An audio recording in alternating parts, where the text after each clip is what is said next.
So this is going to be our hot spot right there. You just relax as much as you can. There it was. That wasn't so bad, was it?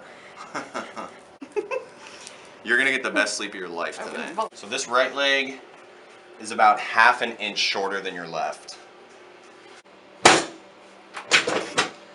One more. Good. And that evened you out perfectly. So that's going to be huge for the rest of the spine. The base kind of controls the rest of the spine. So when we have unleveling of the pelvis, that'll work its way all the way up. Good. Beautiful. Ooh. You feel that? Feel like grinding in there? It's not supposed to happen? No, not quite. So we just put a little bit of movement back into it so it can heal. There it goes.